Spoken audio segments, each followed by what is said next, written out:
मेरा सवाल सुप्रिया मैम से है। Good question. मैम, आप बोलती हो कि राहुल गांधी को बोलने नहीं दिया जाता, तो राहुल गांधी को तो बोलने ही नहीं आता है। पूरा देश टकटकी लगा कर देख रहा है कि राहुल गांधी को बोलने कब आएगा। कभी आलू से सोना निकाल देते हैं, तो कभी पूरा मोदी समाज को टारगेट करके अपना सदस्यता गंवा बैठते हैं। उनको कब बोल हाँ जी गाइस, तो दोस्तों आप प्रीव्यू और थंबनेल देख के तो समझ ही गए होंगे कि आज का वीडियो कितना धमाकेदार होने वाला है। इस वीडियो में Sudhanshu Trivedi versus Supriya Shrinate versus audience होते हैं। एक ऑडियंस पूछता है सुप्रिया सरनेट से कि राहुल गांधी को तो बोलने ही नहीं आता, पूरे देश तकतकी लगाए हुए देख रहा है कि राहुल गांधी को कब बोलने आएगा। और जाहिर सी बात है भाई, राहुल गांधी ऐसे बहुत सारे स्पीचेस देते हैं जिसका न सर है न पैर है, कुछ भी नहीं है इस तरह से, और कहीं का कनेक्शन कहीं कर देते हैं। आपने कई सारे स्पीचेस सुने होंगे। अब वो कहते हैं आपको ठंड इसलिए लग रहा है क्योंकि आप जैकेट पहने हो। अब बताओ, इस बात का कोई लॉजिक है? मेरा सवाल सुप्रिया मैम से है। मैम, आप बोलती हो कि राहुल गांधी को बोलने नहीं दिया जाता, तो राहुल गांधी को तो बोलने ही नहीं आता है। पूरा देश टकटकी लगा कर देख रहा है कि राहुल गांधी को बोलने कब आएगा। Good question. कभी आलू से सोना निकाल देते हैं, तो कभी पूरा मोदी समाज को टारगेट करके अपना सदस्यता गंवा बैठते हैं। उनको कब बोलने? बहुत बढ़िया सवाल किया है तुमने। अच्छा, व्हाट्सएप यूनिवर्सिटी को पढ़ के आए, उस पर भी तुम्हें ज्ञान बताती हूँ। अबे जल्दी बोल, कल सुबह पनवेल निकलना है। नीरव मोदी, ललित मोदी और नरेंद्र मोदी पर आक्षेप था। ना नीरव मोदी ओबीसी है, ना ललित मोदी ओबीसी है। ओबीसी महासभा ने नड्डा जी को लीगल नोटिस भेजा है। कल परसों रात को लीगल नोटिस भेज के कहा है आप हमारा अपमान कर रहे हैं ऐसे भगोड़ों और चोरों के साथ हमारा नाम लेकर। ये ओबीसी महासभा ने चिट्ठी लिखकर लीगल नोटिस भेजा है। आइंदा के लिए जान लेना, चोर को चोर कहा जाएगा और नीरव मोदी और ललित मोदी इस देश का पैसा तो ये बात तो है। भाग गए। राहुल गांधी जी के बारे में आप बोल रहे थे, सुन लीजिए।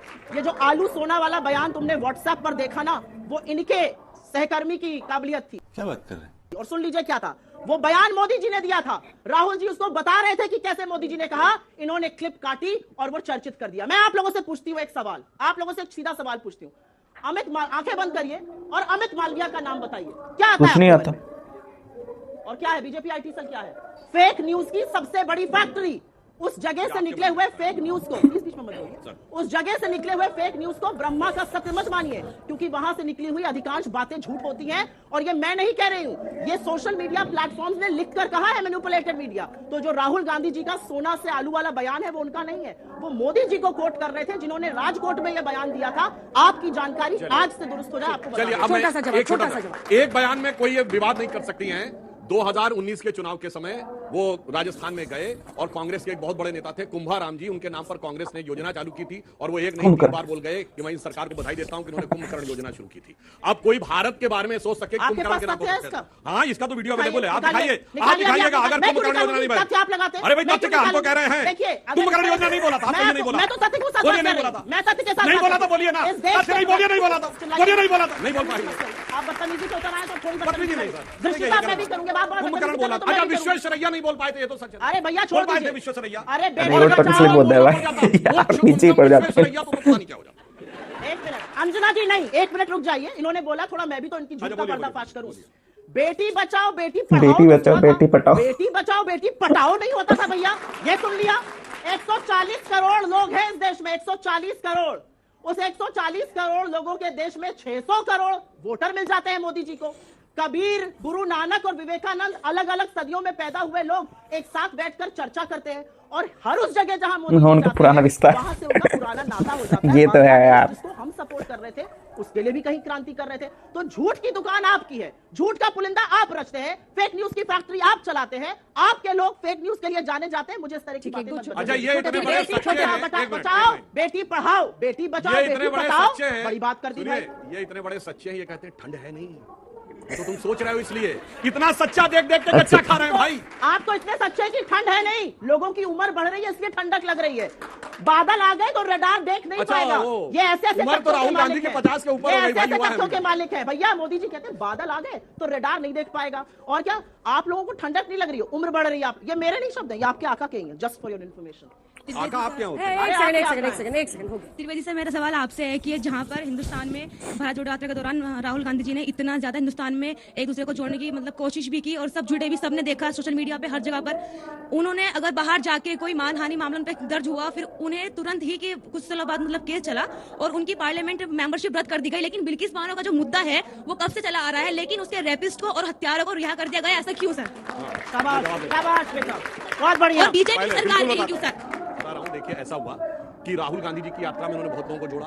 अब थोड़ा सा टाइम लग जाएगा, बोलते देता हूं। केरल में वहां से शुरू किए दोनों, उस पे स्टेप बाय स्टेप बता रहा हूं। $100 बिलियन नहीं दे पाए, स्टेप बाय स्टेप बता रहा हूं। बिल्किस बानो को पहले देता हूं। बिल्किस बानो के जो आरोपी थे वो 14 साल जेल काट के आए। इमराना एक लड़की थी जिसके ससुर ने उसके साथ बलात्कार किया और मौलवी ने फतवा दे दिया कि आज से वो अपने ससुर की पत्नी और बेटे अपने पति की मां हो गई। कोई बोला था उस पे? गिरजा टिक्कू पे क्यों नहीं बोले जिसका बलात्कार करके काट दिया गया आरे से? ये मत सुनिए, कश्मीर में हजारों लड़कियों कहा गया दिमागी नहीं, नैतिक दिवालियापन है। नैतिक दिवालियापन है। एक औरत होने के नाते मैं कह रही हूं, आपके नैतिक दिवालियापन पर मुझे दुख होता है। आपके नैतिक दिवालियापन पर जलवाए जलाल से मौलवी रहा, मौलवी मुफ्ती मुकर्रम क्यों नहीं बोल सकती है? अच्छा, जो आज बिल्किस बानो के लोग आजादी की लड़ाई लड़के आए हैं, जो उनको आप माला पहनाते हैं, क्या बात करते हैं आप? आपके एमएलए कहते हैं, आपके एमएलए कहते हैं वो संस्कारी है, क्या बात करते हैं आप? रेपिस्ट को आप संस्कारी बुलाइएगा, शर्म आनी चाहिए आपको एज अ पब्लिक। जिन लोगों ने कहा कि कश्मीर के हिंदुओं छोड़ के चले जाओ, अपनी बेटियों को यहाँ छोड़ जाओ, उनको प्रधानमंत्री कार्यालय में बुला के सम्मान करवाइएगा। शर्म आनी चाहिए आपको। ये बात हजारों देखो यार, कोई भी हो, अगर वो गलत काम करता है, भले ही रैपिस्ट हो चाहे कोई भी हो, लेकिन उसको सज़ा होनी चाहिए, इसमें कोई दो राय नहीं है, इसमें कोई दो राय नहीं। और होता हुआ आ रहा है, भले ही मतलब रिजल्ट है, जो फैसला है उस विक्टिम के हक में भले ही लेट हुआ हो, लेकिन फैसला आता है, ठीक है, आज से नहीं हमेशा से। लेकिन इन लोगों का, कांग्रेसों का क्या है, सिर्फ सेलेक्टिव होकर चीज़ों को बोलना, सिर्फ सेलेक्टिव होकर चीज़ों को आवाज़ उठाना, ये हमेशा से रहा है, आज से नहीं हमेशा से। एक केरल के मुख्यमंत्री जो है अभी, वो उठा कहते हैं कि कांग्रेस है तो मुसलमान है, मुसलमान है तो कांग्रेस है। इसका मतलब क्या है? अभी अखिलेश यादव के जो नेता हैं वो बयान देते हैं कि मैं यादव हूँ, हिंदू नहीं हूँ। इस तरह से क्या मतलब, क्या मानसिकता सेट करने की कोशिश की जा रही है एक वोट बैंक के लिए, आप समझ सकते हो। बाकी दोस्तों आप क्या सोचते हो कमेंट्स में जरूर बताइएगा, सब्सक्राइब वाला बटन जरूर दबाइएगा।